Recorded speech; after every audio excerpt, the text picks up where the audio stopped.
I love, I really loved hearing what you guys are, that you are grateful and that you're, and what you are grateful for. I'm grateful that I get to meet all of you today and that, we learn things along the way and then we get to share them with other people and create a community. And, you know, it's funny, uh, you're all involved in some really important things in your education, and it seems your life is streamlined to and designed to help others. And I'm thankful for meeting all of you today because that's a beautiful direction to be in. I've always asked that the gifts that I've been given. I just ask God to give me the opportunity to use those gifts to make this world a better place. So. Uh, I'm I'm I'm in the right place here. So, um, do I've been asked to do a little video editing workshop with you, and um, I'm I've got some notes here. I'm going to share my screen, and I'm going to take you through a little bit of video editing as I know how to do it. And I don't know. I'm hoping this will be helpful in your work. Just by show of hands or whatever, are all of you, where is your level of expertise in this? Do you have any training, or is this like ground zero? This is So, just as context, also, Ian, I know that you and I discussed this, but this is also about our Tuesday morning education program where all of the students are putting a lot of work into their public education um, webinars. And you and I oh, talked that it would be great if we could, maybe work on a plan to elevate those webinars into okay, a level of film production that might, lend itself to being part of our seniors channel, the cable TV program. So okay, right now the webinars are recorded, but it's basically, just kind of the PowerPoint slides are being recorded on the Zoom recording. So okay. so this is also kind of part of how do we think differently about our ability to film the work that we're engaged in on a day-to-day basis, create the videos that we're already creating as that kind of fresh new content, but then make it into resources that have lasting utility and also could be gifted to you and cable TV as a possible resource to broaden that education message. So it is about editing, but it's also about, using kind of the minor, we have time, um, but, like we don't have um, film students or, kind of videographers going into our programs and filming us. So is there Okay. anything else that we could do in those circumstances to make the videos a little bit more entertaining, a little bit more engaging, a little bit Mhm. kind of more enjoyable to watch rather than just kind of those PowerPoint slides? Okay. Can you enable my share screening or my screen sharing? Yeah, yeah, Because of I'm just course. going to get some notes here. Um, so share. And also, just as a reminder as well, there are, oops, some people have a couple, there, I've made you a co-host. Some people have a couple of questions too, so I just kind of want to table them. We don't have to talk about it till after you run through your basic training, but Anika says that she has a person in mind that, you know how we did life stories last year as our video program? So she Mhm. has a kind of a contact in mind who wouldn't mind doing a life story, but they don't want their face on TV. So Okay. so we wanted just to talk about different options with you. If there's kind of a blurred face option, or if there's an animation Absolutely. option, or if there's another kind of option that she could go ahead and do the video project with that person, but protect that privacy. Yeah, I mean, yeah, a blurred face or just a picture, like, all of those are options, and they're done all the time, yeah, respecting people's privacy is important. Um, but then even people that, that don't want to have their face on the screen, they have some very valuable information to share or opinions to share. Um, so, um, what, and when you're doing, so I'm just going to go through my notes here, Yeah, okay? please do. And let me find there. Okay. So I did make this about video editing, but we can put it, so most of your webinars, and this kind of information can be used in webinars, in like producing film, and it's all similar. Um, when you're recording, you should always be conscious of what your final product, what you want it to look like and sound like. So if you're doing a meeting online and you're recording the meeting, uh, and you only have that one camera angle that's handling the meeting, that's okay. It's hard to edit that into different streams of video. But there are things like adding music, adding an introduction, adding an outro, credits to make it look more professional. Like regarding it, so say we're recording this session right now, which you are, Deborah, and this is going to go online as a resource that you would use. It would never be a good idea to just put the video recording up on YouTube or whatever without an introduction, without an out and an outro, intro and outro. So you bookend it with something that attracts the attention of the listener, like a theme song or catchy melody, uh, some graphics that have a title. Let's say this is video webinar training, um, sponsored by, etc. And you that comes up, so you have a title page. I mean, it's very important to have that. And then whatever follows, whether it be a multi-streamed three-camera shoot or just a video um, taken from the computer from a web-based meeting like the Zoom meeting we're on, um, that's what we have to work with. So it have the intro, and you have the actual product, which is the video, and I call it a product, and I call like each little video and each little audio piece, I call them assets. They're assets to the project, and they are the things you add to the project uh, to make it more attractive, or just that you have to use. Um, Ultimately, your ultimate goal, is to produce something that is going to change the life of someone, or help them with something that they are dealing with, or inform them. So, um, what do you do in any conversation? You introduce yourself. You make an impact with your introduction. And so you must have an introduction on your video piece. And then you close the conversation, the handshake or whatever. Well, that's what your outro is. Now, in the actual video, when you can download that from the computer if you're just recording a web-based meeting such as this, or an interview or whatever. So you can just download that into a video editing software package. Now, I'm an Apple guy, so I use Final Cut Pro.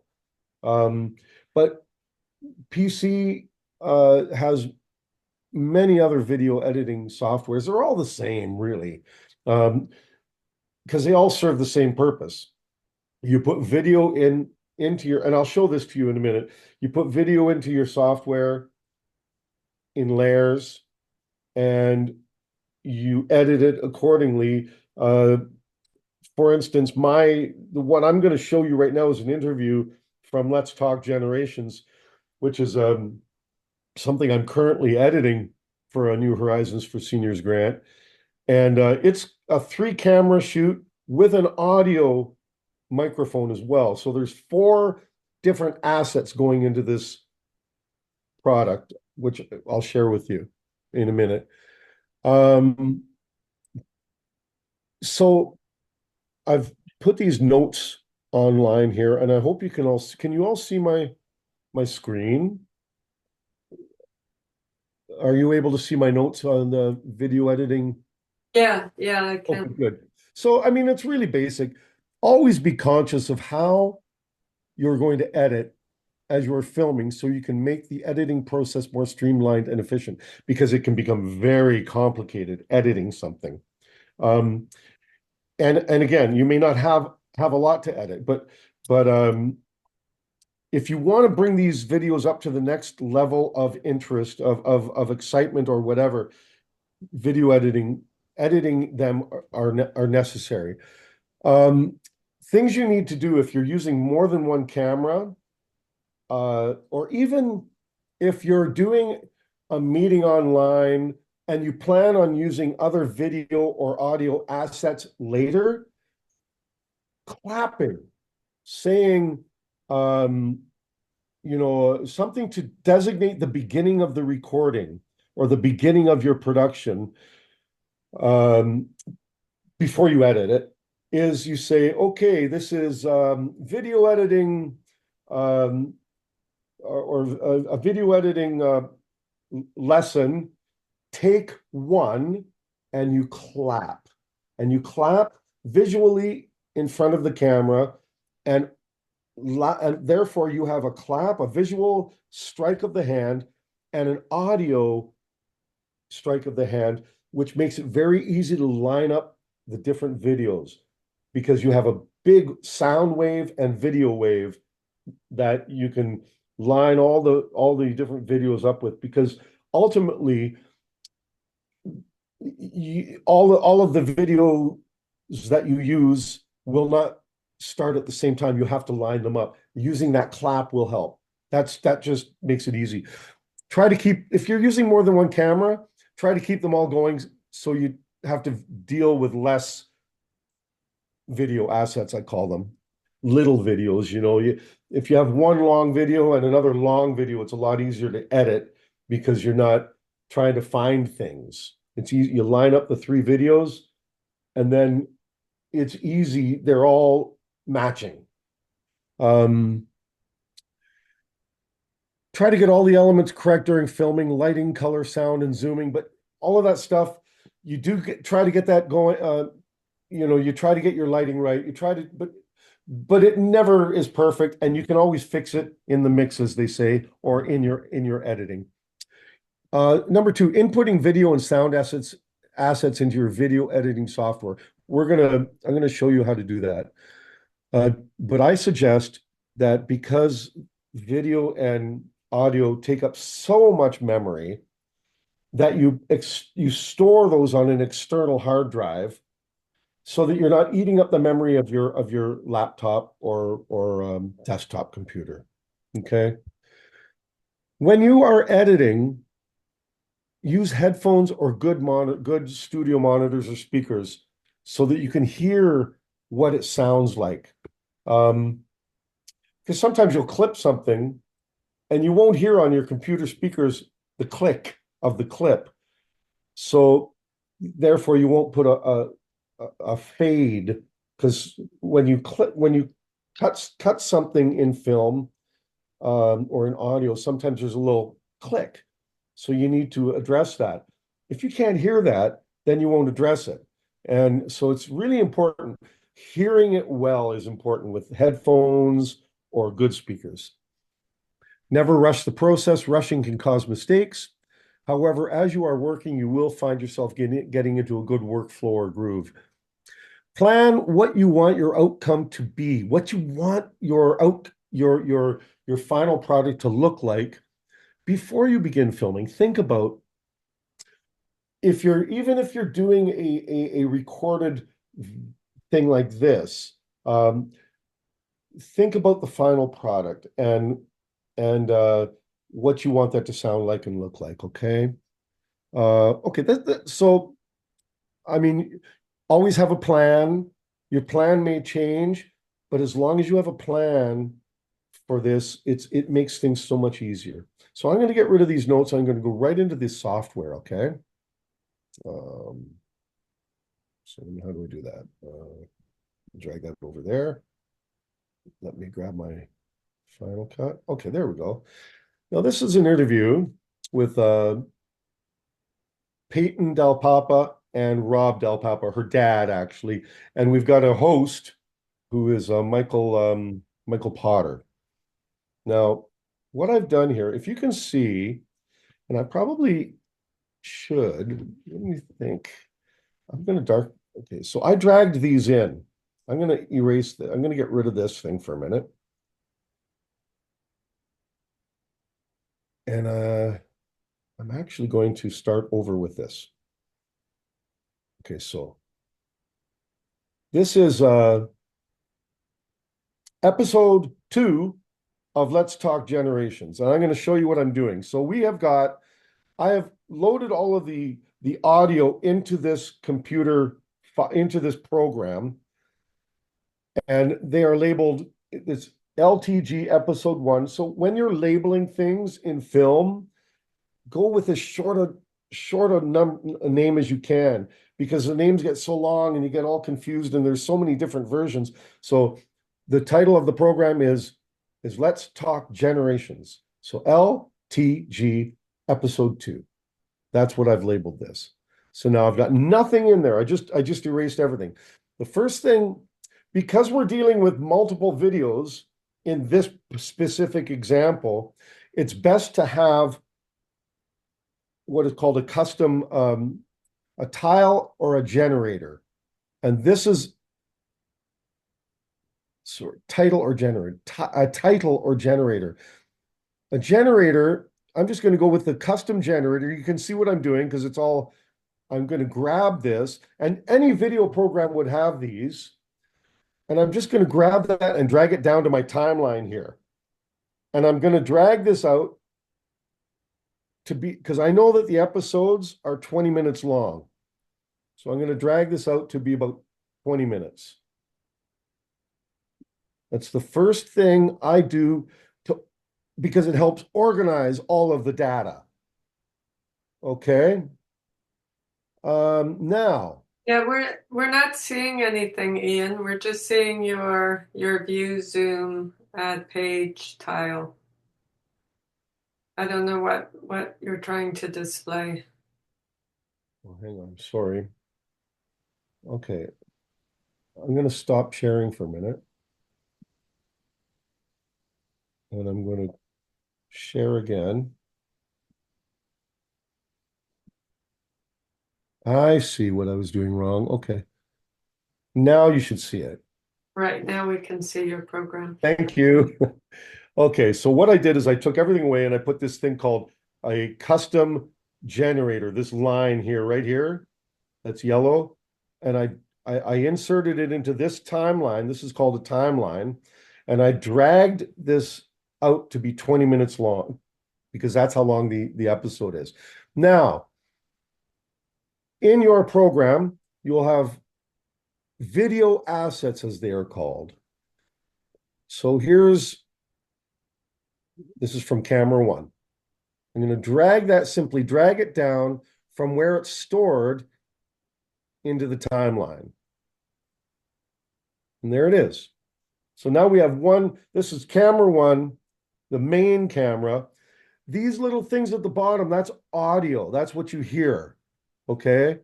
So there's your video, and that's what you hear, because that was the camera had audio on it. Now, let me drag another one in. Here's from another camera. This is another angle, and this is Peyton's angle. If I can, come on, there we go. Now I'm going to drag another one in, and this is Rob's angle. Now, if you're just if you're just recording things off of the internet, like a meeting off the internet, you don't really have to worry about this much, because you're not using more than one camera. But if you you might talk about something in your video recording that will refer to something out in the world, like traffic or a certain tree or whatever, you know. So it would be a great idea if when you are talking about those things and you're presenting a video to get an actual photo of that tree that you're talking about or of the traffic or whatever. That can be another asset that goes into your final product. Um, Things to make it more interesting, right? Because you don't always have three cameras at your availability to record anything at that time. But when you're planning when you have your discussion and then there's some reference made to a senior's residence. I'm right across the street from a senior's residence right now. So you could go and take some video of that senior's residence after the fact and then add it in to your video editing. Okay, so just some thoughts for you. Now, this black line here that I'm pointing to right now, that the generator, I'm going to grab this, which is the audio file, which was done by a microphone separate from video. So this is only audio. Down here, I've separated the audio from these video assets. Now, are there any questions so far?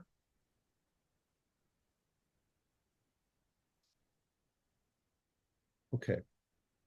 Well, this is where it gets a little challenging, is lining it all up, because I'm going to play this. And it's just, Could you say check, please, Michael? so it's all, So this is, it's all mixed up all over the place. We have to line this up. let's talk to generator. This is. So I'm going to find, so you see these little things, these are called sound waves. They're on these videos and they're on here. So this looks like a clap to me. I'm going to move this cursor over. This looks like a clap. See how big that sound wave is? It's very vertical. I'm going to not delete, but mute all of these other things to see if that actually is a clap. So let's hear. Oh, sorry, the wheel of my computer is really, did you hear that was the clap? So listen to this. Take one. That's where we're going to start our editing, right there. So all of the other, see how I'm lining this up, this arrow right to that clap. Now I'm going to find the clap on the other video assets. So I'm going to not delete that, but I'm going to mute that one. Let's see where it is on this one. Well, there's a few things that look like it could be a clap here. And Rob, take one. Okay, there it is.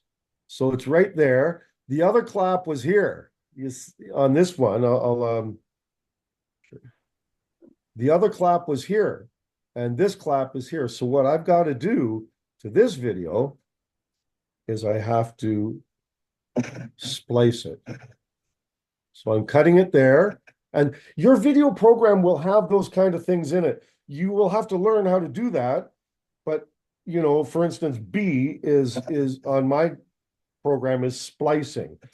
So now I grab that, I delete that, and I drag this over.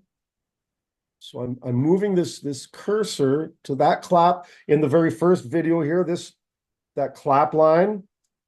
And I think that was the clap here, right here. Let's see. Oh, sorry, right here. So this is the clap. So these two videos essentially should be lined up now. Take one. Done. Let's find, I hope this is helpful. Let's Yeah, it's interesting. I think for the type of projects that we likely to be doing, it's less about the editing and more about, well, I mean, simpler editing. So, okay. I mean, I think if people have a interest in editing, we could certainly encourage that. But I think the expectation is that we probably, as you say, just have one simple recording. I think that's a great idea about, the music and the intro and the graphics and the cutting the videos in different spaces to get rid of, kind of um, mistakes, but to add kind of more visual features. So those are all things that I think that we could maybe do after this training. And then also, if we could maybe spend a little bit more time, well, actually, continue on. So I think this is great. Just kind of for the students, if we were to work with Ian, for example, on another project that might be taking our Be Happy, Be Healthy education videos and making them into a cable TV program, we would likely hire experts like Ian to be helping us. So there's no expectation that you'll all become kind of professional level editors after this, but like everything, we want you to understand the basics and we want you to understand how we can help set it up so that we make it easier for people who might be helping us, like editors, improving the final product to get something that it's actually easy to work with. So That's so true. Yeah, because if you even know in your head what the video editor has to go through or the film producer has to go through, then you have a better idea, better understanding as to how to proceed, even if you're not doing it yourself. That's true. That's so true, Deborah. Um, now, I mean, I can continue if you want, or we can look at. So, tell me one thing, Ian, like again, because you've seen some of the videos from Be Happy, Be Healthy. And actually, Lorne here, he was actually in charge of that program last year. So he was the one Okay. that was kind of putting a lot of those videos together. And now we have kind of our new season of webinars that we're recording right now. And last year under Lorne, we used to kind of video it separately from the Zoom meeting for the presentation. So we had almost like two opportunities. Um, and I suppose uh, it's possible to have like use even that to get different, I don't know, camera angles. Like one time it might just be maybe we should just be filming the presenter face and not always just presenting the PowerPoint slides. So I'm just kind of wondering if you had any thoughts on that, how we should be doing it, how we should be setting it up. How, Okay. like again, with that idea in mind that if we can do kind of simple editing ourselves, like add the graphics and add the music, that's great. But how we can prepare ourselves to have that program videoed in a format that will make it, easier to work with and get something more interesting at the end of it rather than just a Zoom meeting video. Well, what it's always variety is always the key. So, like the angles are very important. So I suggest, like, here we're on a Zoom meeting right now, and I'll stop sharing the screen just for a minute.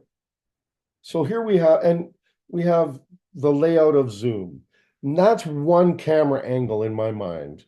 That's one, sorry, camera or video asset. It would be really cool. And I mean, there's a lot of people here, so it might not be realistic in this situation.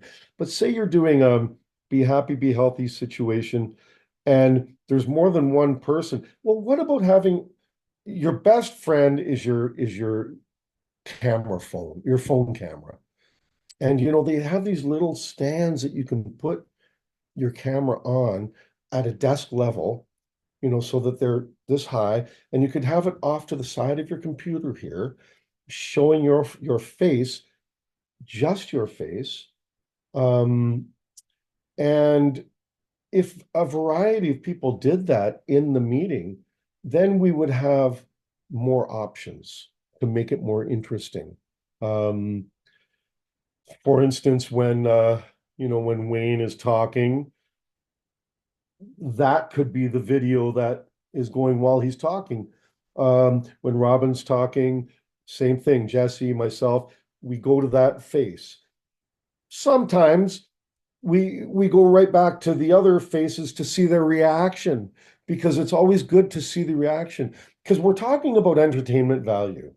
We're not talking about just delivery of information.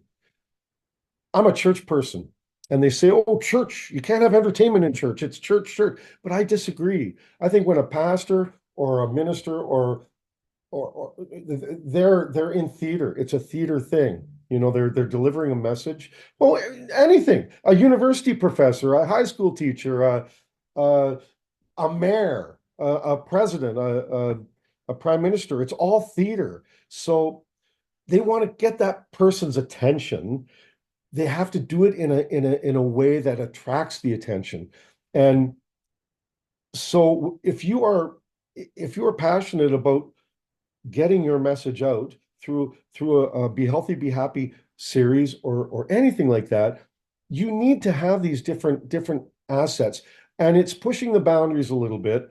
You don't want so using the different camera angles are great. Another all the other stuff would have to be done after the fact, though. The addition of of like a trap, if you're talking about traffic, having a traffic video, like traffic congestion in Toronto is not, you know, I use that because I just recently uh, was driving in Toronto and not enjoying it. So, but I say those would have to be all put in after, meaning you'll have to do some video editing or get someone to do some video editing. It's just a reality of the factor if you want to try, but there's such simple programs. I'm using Final Cut, which is really complicated. I don't know any of the simple ones, but uh, I don't know if that's helpful, what I just said. But it's all really about, how you want to entertain. Okay, I'm gonna look. I see a question here. Oh, is the video frozen? Oh, Asana's just saying she uses a program called CapCut that's free. Okay, cool. Yeah, I think because we live in a do-it-yourself world now, like, yes, if you want something done at a highly professional level or whatever, you have to hire someone. But there are times when we can do it ourselves. And this is the way, it's the way of the world now. Well, and we're really trying to kind of free up everybody's, time, skills, and talents, both to, for self-care, but also to broaden access and broaden exposure to these kind of community-based conversations. So, Ria is also saying, would you recommend for the Zoom series it would be optimal to have participants' cameras on as well? So, Ian, let me know if this is still what we're thinking. I think at one time we were thinking that our education could be a straight education video. We still kind of want to make it more kind of audience entertainment value, but it could be that 15 to 20 minutes straight education. And then we could use this studio audience to get the audience interaction, as opposed to necessarily showing an audience interaction through our trial initial, kind of practice session. I think That's that's likely to be kind of more um, for our purposes. I think that would make better TV. Is that what you're thinking as well? That can work too. Oh yeah, I had forgotten we did talk about the studio audience. Yeah. That's also, yeah, that's, I mean, that's um so let me think about that. We would have a studio audience at the time of the recording of the, Well, we would pre-record the education part of it. You would show it initially in front of a live audience and be filming that as well. that's cool. That would work. And then we could take that footage and Yeah. yeah, Yeah, and and edit then it further. everybody in that audience has already, signed all of the waivers and you have That's all right. of the permission around kind of then Yeah. ultimately that audience being part of the TV show.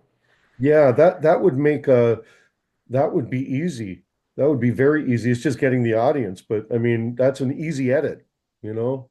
Yeah, so and that would be easier from our side. So then from our side, what we could do is we could put together a little, and I could work with you on this, like a little common music score, some common intro, some common graphics that we could edit into all of our videos. We have kind of like a Zoom recording, but maybe for anybody who wants to volunteer to, take it to the next level, maybe we would ask you to represent again, kind of filmed on Zoom, but using your face, not just the PowerPoint, the display of the PowerPoint slides. So we've got more, face and another kind of camera angle to work from. And then if we have both of that, the PowerPoint, the face through Zoom, and as you say, like maybe your phone has kind of two angles so that there's a lot more camera angles to work with. And then the presenter can identify kind of spaces or spots where it'd be nice to add like another picture or, anything else that gives some more variety. Then if we put all of that together, then we have some good content that wouldn't be that hard to, kind of get ready, when we do have a occasion to bring it to a TV studio audience and then kind of film that next part of it. Does that make sense? That totally makes sense. I do suggest that for continuity's sake, that if there's more than one episode in a series, that you utilize the same theme song. Uh because it ties it I mean that's how I have always imagined things. Like because it's recognizable and and the same graphics at the beginning. Like each episode is different, right? But it's part of the same series. So the things that would be the same would be the introductory credits, um, uh, pertaining to the show, content, etc. The theme song. The only thing that would be different would be the specific guests that are on each episode or whatever, But again, that is something like if it's going to go to TV or even a YouTube channel, um, it's good. It's a good idea to have that, and it should be done. I mean, it could be done by the same person, or we make those like I could pre-record a set of credits, end credits and beginning credits that are used if, for instance, if you guys are editing your own uh Yeah, uh I think we would do that. We pre-record kind of a standard. We work on some little basic kind of step-by-step outline of how to edit those pieces into our video. Any of the big editing, kind of different camera angles, I think we wait until either we had somebody who was really skilled in editing, or we'd wait till we know that we're going into an actual, kind of production and TV show, and then kind of figure out again how to hire you or somebody else to kind of help us get, final products done. But in the meantime, I'm still thinking, like all of the grants that we do apply for, if we had lots of these kind of, if we had all of this content kind of lined up, right, then we get a big head start in getting more episodes filmed over one grant. The one thing I do want to mention is when the internet opened up and video, when YouTube became available, it lowered the bar in terms of what people are presenting. And it made what used to be called subpar production value, it made it accessible. Um, and it I don't know why, but that bothers me because I think that we need to take pride in our work and we need to take pride in our presentations. And I'm not, so that's why, I think it's really important to realize that what we're doing is going to be presented at some point, and how we represent ourselves is important, and how we represent, you know, um, so even when you're I put this shirt on today because I was teaching, and it was at the last minute that I thought about it. I thought, okay, I'm going to wear my white hat because I didn't wash I just didn't, do anything. I just wanted to look good, and I think it's important that we when we are doing a video presentation of any sort, we have some stature to our we take pride in ourselves, and we take pride in our video production, yeah. Anyway, Yes, I, I I hope that we have all of the videos on our YouTube channel, but right now they're all unlisted. So I'm thinking that we'll leave them so they're accessible to us with the link, but we'll leave them unlisted until we, tidy them up and improve them in terms of the types of steps that we've been talking about today. And then when they're, public, that means that it is something that we think is ready for, kind of public viewing in these types of forums. I'm going to give you all my email address here in the notes, although you probably have it already, but I'm just going whoops, shoot. Here it is.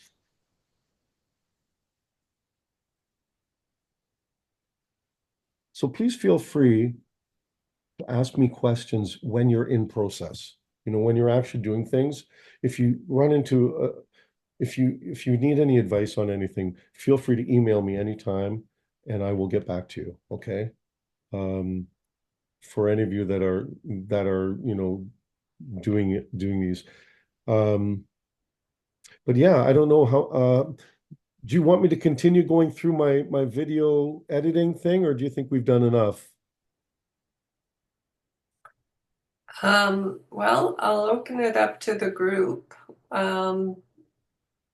Any questions for Ian? Do you want to see more of the editing? Do you want to talk a little bit more about, how we can revise our be happy, be healthy kind of expectations for those of you who want to go on to make the TV program out of the content?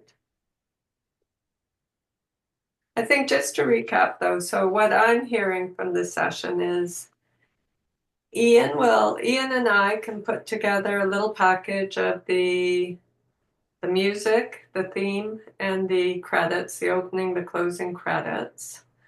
For those of you who have already videoed your Be Happy, Be Healthy session, if you want to practice some editing and practice, kind of preparing for something that will eventually make its way to TV, you can email me and then we'll record a second delivery without an audience with you, so that we have more face shots and that you do it both on Zoom and on kind of your phone at the same time. So we have more camera angles.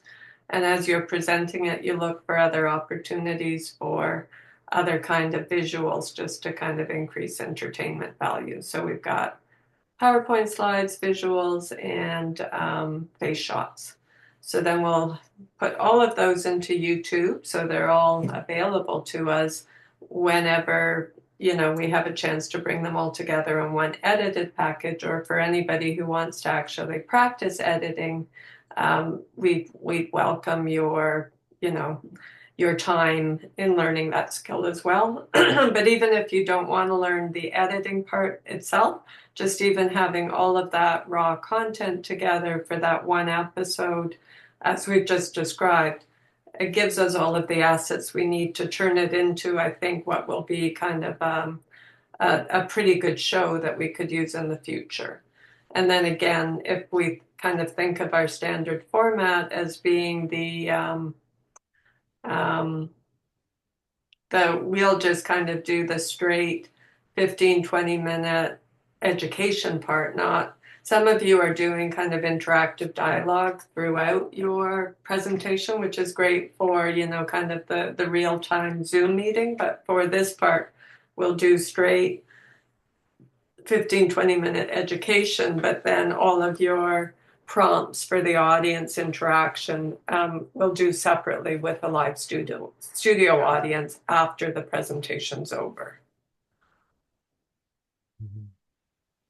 Does anybody have any? Yeah, so now this is your time to ask Ian questions, make any comments. You know, I do, I remember when we did Songs of Our Lives, it was my wife that told me, you know, it was just me. The first episode was a 95-year-old guy who looked 50. I mean, he looked so good. Um, and me at a kitchen table, where there was no host. The host was recorded separately. And but he talked about some of his favorite music. He talked about Cats, the musical Cats by Andrew Lloyd Webber, and Phantom of the Opera, and different uh, musical things that he had listened to. And my wife said, "Well, that's boring, Ian." And I said, "Well, what do you mean it's boring?" "Well, he's talking about cats, but there's not."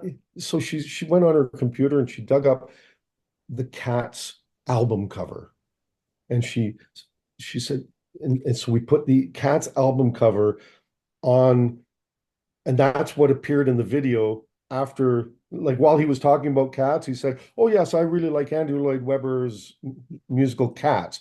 Then we did a 5 second showing of the Cats album, which was entertaining. It added to the entertainment value. That's what I was talking about with the traffic and something that pertains to what you're talking about.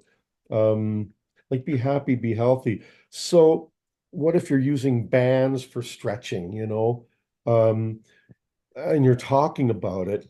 Well, what type of bands are they? Well, you just get a video of that. I know I'm just thinking off the top of my head, but you know what I mean? It's like something that can draw the audience's attention um, uh, to a concrete So thing. a number of presenters do use like little short YouTube videos as part of their presentation. So they've got their PowerPoints, they've got their own Well, speaking points, and then we have kind of these other videos as, you know, kind of again, kind of alternative entertainment. But have we sorted out the all of the copyright implications of that? And how do we know that the videos that we're showing that are freely available on YouTube, that we've got permission to use it in the way that we're using it as part of this other well, art? okay. Uh, so the problem with using, because remember we ran into that problem with using YouTube content in another YouTube video. We run the risk of copyright infringement, and that happened. Then you run the risk of the YouTube channel being shut down, the video for sure being taken down from and then the YouTube channel being shut down. And I heard that it's not even people that are making these decisions; it's bots. That um, that it gets flagged by an algorithm, and so. I mean, in the second stage, I think it's the people that make the decision. But I'm not entirely sure as to what that process is. But yes, when you're using a YouTube video from another YouTube video and you're putting it in your YouTube video, uh, then there's going to be a problem. But some of those videos are common copyright or free public access. So how can we find that out? Or can't you get permission? Can you get permission to use that video? You have to get permission. Yeah, I think that, well, I mean, yeah, I think you have to get permission. You have to at least try to get permission. Um, yeah, because even though it's free copyright, um, I, I I really don't know what the legal answer on that is. I just think it's always best to cover yourself, ask permission, and get it in writing. And that way, like through an email, to the person that, because if you don't get permission, in some cases it's better to ask forgiveness than permission. This is not one of them. This is asking permission up front, um, will not get you shut down, you know? Well, so that's why all of the videos are now we're kind of not making public. They're unlisted. Just That's a good until we idea. kind of sort that out. But That's a good because idea. we'd be doing this for your TV studio, presumably your TV studio has documentation and a process that you would expect people like us, content creators, to use. So could you find that out for us so that we have a clearer sense of if we want to use a video, what kind of permission makes it acceptable for us to use that video? I'll track down the legal documentation for that. I don't have that right in front of me. Um, but I can track that down. But what I do know is that uh we have put YouTube videos on um on the community television channel, with no penalties, with no pushback. Um, the CRTC is our regulatory force. They are the umbrella which handles all of the legal matters with regards to broadcasting in Canada. So it's the Canadian, what is it, CRTC, Canadian Regulatory I think radio and television. Radio. Yeah, yes, yeah. So, Canadian Radio and Television Communication, um, I forget what it is, but they have the legalese for all of that. I'll have to look it up, but I do know when I was working at the station before I became the manager of the station, uh, YouTube videos were regularly used with no penalty and with no fear of being taken down. But it's when you're on YouTube and you're using somebody else's YouTube video, that can be dicey. I think. I think we just need to be cognizant of that. And if you're using any source, even if it's music too, like somebody created that music, and that's, so there's the ownership, is they own it, and therefore, you can't just blindly use somebody's music, like, if you use Beyonce or whatever, like, you can do it, and people do it all the time. It doesn't make it right. um and I think if you're using music, you need to find some free music. um there's a, what is it called, free copyright music sites out there, or get someone to write music for your video, or if you do, or just, you can use classical music, which is in the public domain. Like, I mean, when I say classical music, I mean Bach, Beethoven. However, on YouTube, the weird thing about YouTube is they've got their own um, copyright rules, it seems, because if you have let's say piano player Ian plays a Bach two-part invention number 13, da ba da ba da ba da ba da, and I play it and I record it and I put it on YouTube. The algorithm, and I'm the first one to do it, and I attach something on my description that is unique or whatever. The algorithm might take that as the original copyright of that classical piece. Um, and it gets dicey that way. So I would suggest that and the responsibility is always on the creator. If you are using anybody else's source, anybody else's YouTube video, anybody else's music, you have to make sure you are in the clear to use it by asking permission, checking the legal documents, which I'm going to look up, um, and I'll send to you. Uh, yeah, it's really your responsibility so that there's no pushback or no penalties. That's all I know. Okay, so that's again, so something that for anybody who, kind of again beyond our Zoom meeting, the stuff that we do in our Zoom meeting space, kind of how we do it is fine. Um, but for anybody who kind of wants to keep their content kind of flagged for this kind of future use, that will be part of the steps that we'll have to go through, either making sure that we have material that we show in for those videos or screenshots or anything else that we show that's either original or free access or that we've got proper permission documented. Um, This okay. is Where would you recommend learning basic video editing or video shooting from? Well, okay. Ideally, to tell you the truth, I didn't ever went to school for video editing.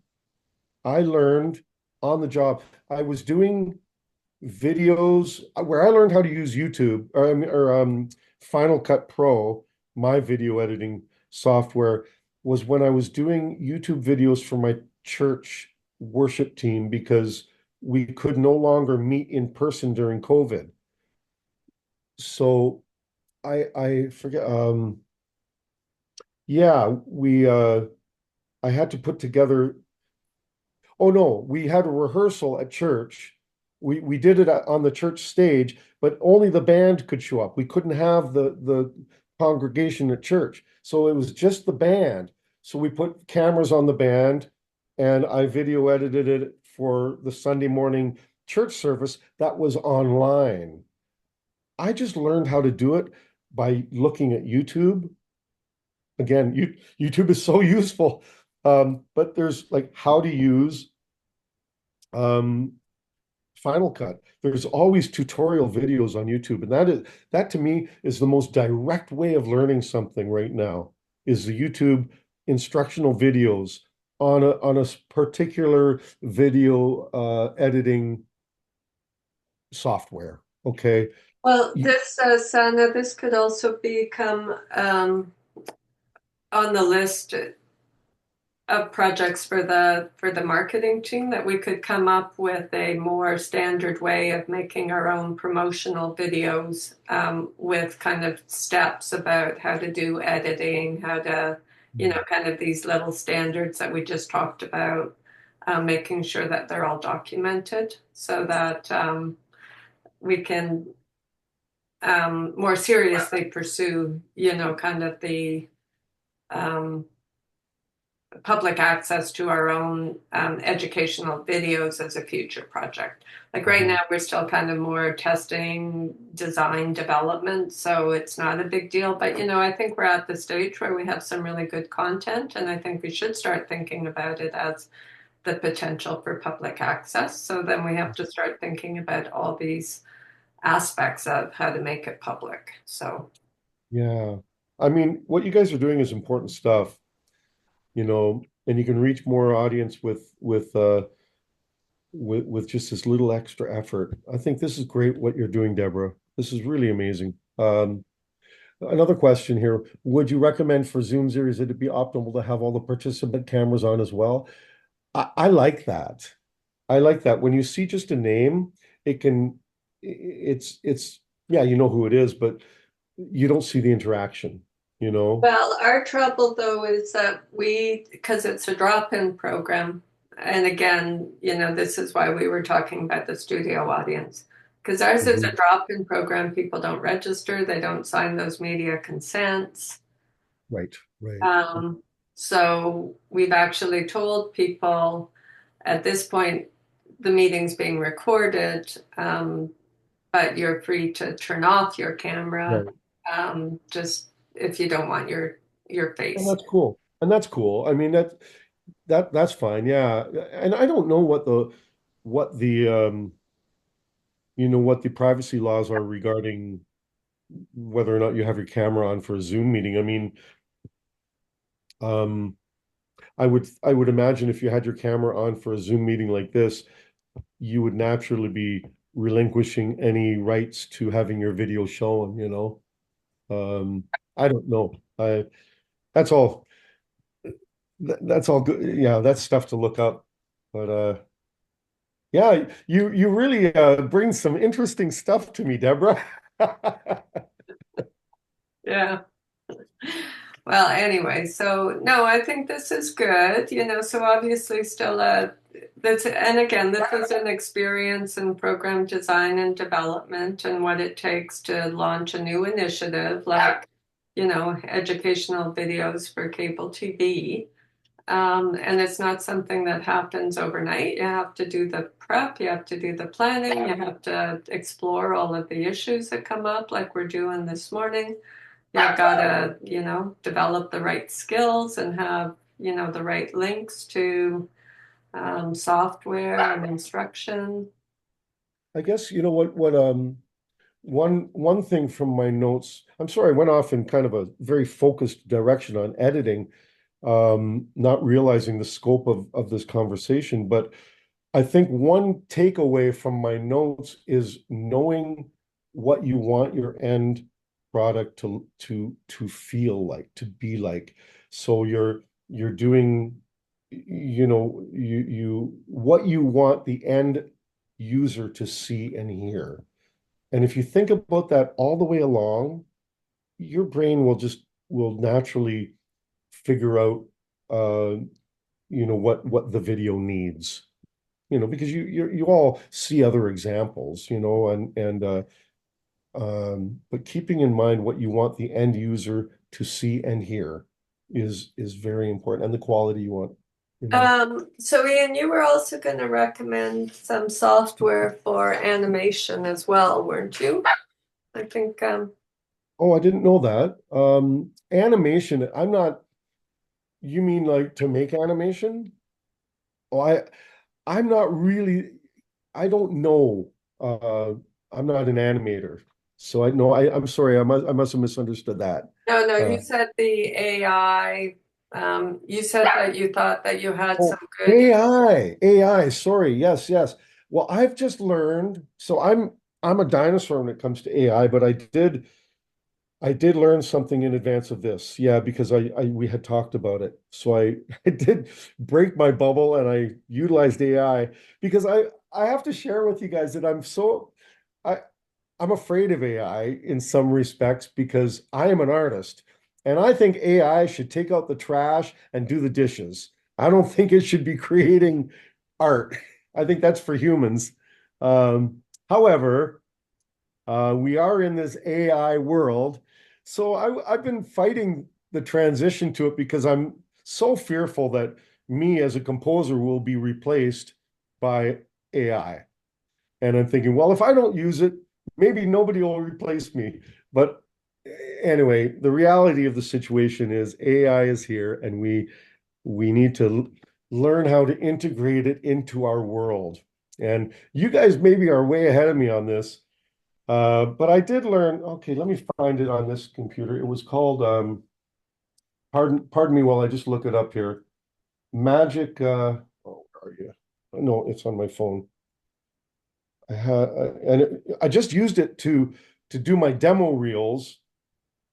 uh, bear with me for a second while I look up the title. And it's called Magic Studio, I think. Um, sorry, Um, Magic Studio. oh, Magic is an AI. Uh, so what you can use it for? You want me to call it up real quick here, or can I? Can I do that on here? Um, yeah, you can, but maybe we'll do kind of a follow-up kind of share your tips and add some access to these other kind of video tutorials, etc., in a follow-up message. So, yeah, because I can show you exactly what I did. Like I'll real quickly say it. Magic Studio is so I just typed in. So I was doing background for my music demo reels. So I write music for film and TV. So I did an animation reel. I did a romantic comedy reel, thriller, horror and thriller, dramatic suspense, documentary, all of those different categories. All I did was type in um, uh, uh, romantic comedy music banner for website. That's the direction I typed in. And in seconds, AI developed this beautiful, a few different beautiful, I used them all, actually. They were all good. And then I took what it was a great picture of something that depicted what I typed in. So then I took that, saved it to my hard drive. Then I dragged it into Canva. Do you know the Canva is like you make yeah, we use Canva. okay, so I used Canva and I edited it with Canva, putting a title over top of that with some nice fonts, etc. And then I just put that, and then I just copied that to my hard drive, and then took an image of that and used it in my web in my demo reel. So I mean, yeah, I mean, there's not a standalone program that you can do. Maybe there is, but I don't know about it. A standalone program that you can do everything in. I find I've had to take that. I found that I had to take that and then take it to another program and then take it to another program. If But you write that out for us, just in terms of what you did, and with that as an example, that's really useful. So okay, that's something that we could work if with. I do that in a follow-up email, can you get it to everybody? Yeah, yeah, yeah, of course. Okay, cool. Okay, Okay. again, you guys, if you have any questions for me, my email's there. I'd be happy to help you anytime, you know. And Uh, the one thing that we do want, I mean, so this is kind of like a bigger project, this kind of public education videos for cable TV, but we also want to work with you on doing a bit of a promotional video for just kind of the group and the one-on-one programs that we provide. So I can follow up with you about that as well. So we need a little bit of a storyboard and a team to kind of do the filming and the editing and the music or whatever for that. So we'll do that as our first project if we can do a promotional video and then use that as the experience to maybe kind of potentially think about how to make more kind of public access videos. awesome. Um, so that's kind of a follow-up piece for us. And Anika, do you have any more questions about the life story video and what you need to get started on that? I think I'm okay. Everything provided was very helpful. Um, I guess my main question would be not, I don't think she wants to be recorded at all. She just wants, I guess, her voice in it. So, Cool. um, I'm assuming that like maybe a character or an AI or something like that to like mask her face. Yeah. Um, Yeah, or um just a a screen. But you know, yeah, actually now that you mention it, an AI character or what's it called? An avatar? yeah. An avatar type thing might be cool. Yeah. Yeah. And but they're okay with their voice being utilized, are they? Yes. Yes. Cool. Yeah. Yeah, I mean, you have to respect that. And that's, yeah. So an AI avatar might be kind of cool. Yeah, it would. Yeah, that's a good idea. Thank you. Awesome. Well, we'll see if we can make something fun out of that because that's another good little project that I think, like we did Life Stories as its own kind of set of videos. So we're also planning to get them onto the Ian's production, not the stuff that we've done in house. But you know, if we can get a good kind of number of videos available, and we can always be adding more to it because that idea about the intergenerational um, conversations and that ability to share stories with others and that encouraging that giving voice to people's experiences to normalize, you know, how we view these situations and these conversations. That's an important part of our message. So the more we keep adding to that, the better. So, Yeah. Yeah. Cool. Cool. okay. Okay. Well, thank you very much for all of your time. Any last questions for Ian before he leaves?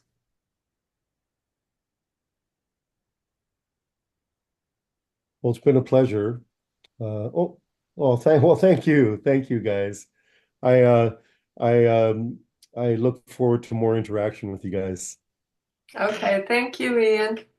Thank you. Have a great day, everybody. Okay. Bye. Bye. Bye. So at this point, I think our second agenda item was recruitment. So I believe that Palvir and Anushi, I don't, we're going to do a little update for us. Yes. So, as Deborah already emailed the updated marketing plan in this, like the email that she sent for this meeting, that basically has like all the information of like the new updates that we've worked on as the marketing team. And Anushi typed all of that up as like a draft, and then we all like looked at it and we revised it as per needed. And we also started off with promoting the first event on Instagram. So I posted on that. So if everybody could go on our Instagram page and just follow the page, because I realized that like there's not that many interns that actually follow our main page on Instagram. So if everybody could please follow the page and then share the post that we posted yesterday. And you could share it with your family, your friends, or just repost it on your personal Instagram account if you're comfortable with doing that. And then also in the plan, we've outlined that we wanted like all the interns to use like if they're comfortable with doing this, to use their personal LinkedIns to like just create like a post like, hey, like we're doing this like promoting like these events for our placement at HWFC. So like just using your personal LinkedIns to like promote these events further to gain more recruitment. So if you guys could do that, if you're comfortable with doing that, that would be great as well. Um, so yeah, so we're just gonna be continually posting on Eventbrite, Instagram, LinkedIn, and then just tracking how many views we get and like the insights on how many people we actually recruit with these recruitment strategies. So these are our goals for now. And yeah, so basically everything I just said is also summarized in that doc that Deborah has emailed to you guys. Um, so yeah, that's pretty much it.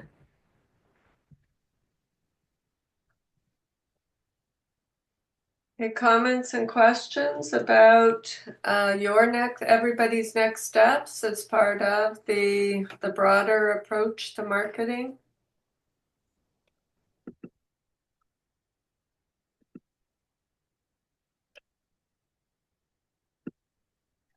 Yeah, also we would be happy to like incorporate any like recommendations or suggestions that you guys have as well into our like recommendations as well to like further enhance how effective our strategies are. So if you have any questions, any concerns or anything you want to like add on, you could feel free to email any of us from the marketing team or even Deborah and then she can forward it to us. Um, but yeah. Okay, so thank you, and thanks for following up. And also in that email is the updated kind of posters and information. So Yeah. um, there's also kind of the calendar, which also reminds me, I don't see Ruth here, but tomorrow's program for the Tuesday Be Healthy, Be Happy is uh, coping with stress. So I hope to see a lot of you there. I think Ruth kind of shared the flyer for that program. Um, Sana, Ria, um, you have or no, we do have a new Connection Cafe starting this week. So do you want to kind of let the other interns know about that program?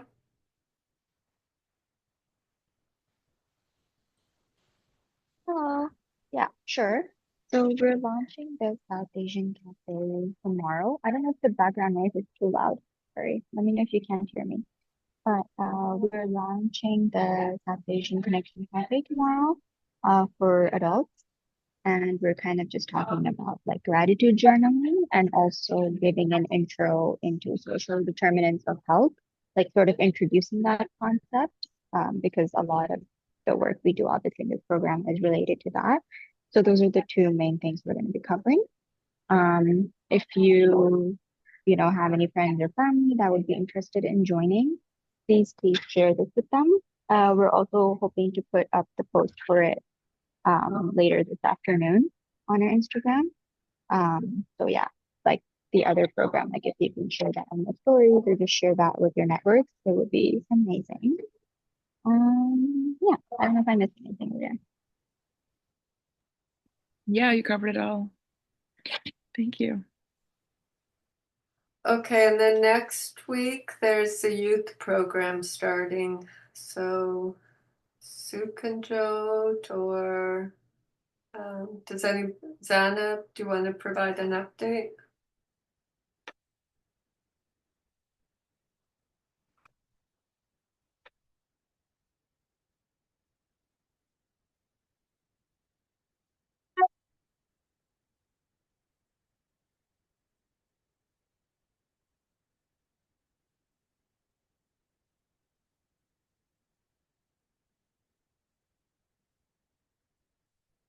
Okay, well, I guess we can talk a little bit more about it next week since it's starting next week. I think that's it then for today's agenda. Any other announcements or any other reflections that anybody wants to